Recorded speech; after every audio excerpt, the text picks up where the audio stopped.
Assalamualaikum dan salam sejahtera. Anda bersama saya Nurul Sa'adah Latif dalam Sinar PM 27 Mei.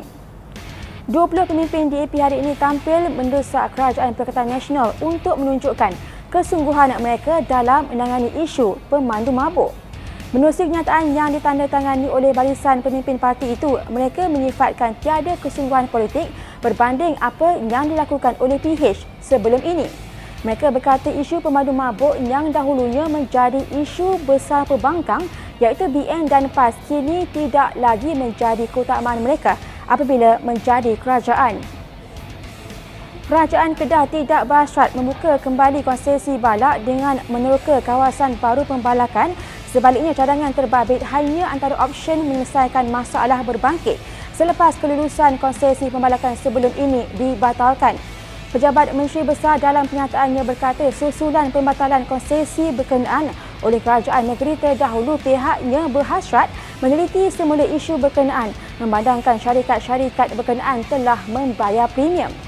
Menurut kenyataan itu, antara implikasi yang terpaksa dihadapi kerajaan negeri adalah sama ada berdepan tindakan mahkamah, membayar ganti rugi atau menimbangkan langkah menggantikan kawasan lain kepada syarikat konsesi terlibat. Menurutnya, pihaknya tampil memberi penjelasan berhubung isu berkenaan. Berikutan ia mencetuskan kekeliruan dan polemik dalam kalangan netizen. Adun PAS Pahang sepakat mencadangkan pihak berkuasa tempatan PBT menilai semula lesen penjualan arak termasuk kedai serba neka. Pengerusi Lajnah Pekerja dan Kepenggunaan PAS Pahang, Adnan Surarabu berkata penjualan perlu berdasarkan kuota termasuk mengikut bilangan orang bukan Islam. Menurutnya, pihaknya akan mencadangkan kaedah yang dapat memastikan arak tidak dijual sewenang-wenangnya sehingga mencetuskan insiden tidak diingini termasuk kemalangan. Beliau berkata cadangan itu akan diusulkan di peringkat PBT negeri susulan perbincangan beliau bersama rakan-rakan Adun PAS hari ini. Timbalan Dekan Universiti Malaysia Sarawak Arnold Puyok berpandangan tidak mungkin Sabah akan jatuh kepada Perikatan Nasional. Katanya dengan kedudukan PN di peringkat persekutuan yang tidak berapa stabil mengakibatkan adun negeri itu mungkin berfikir dua kali sebelum lompat parti. Katanya memetik laporan sebuah portal berita.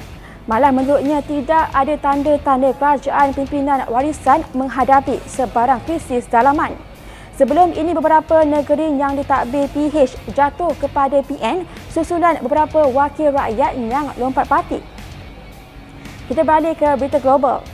Pentadbiran pihak berkuasa Palestin membuka semula Masjid Ibrahimi di Bandar Hebron, Tebing Barat dan Gereja Nativiti di Batu Aham semalam sebagai sebahagian daripada rancangan mereka untuk meredakan sekatan yang dilaksanakan bagi membendung wabak COVID-19.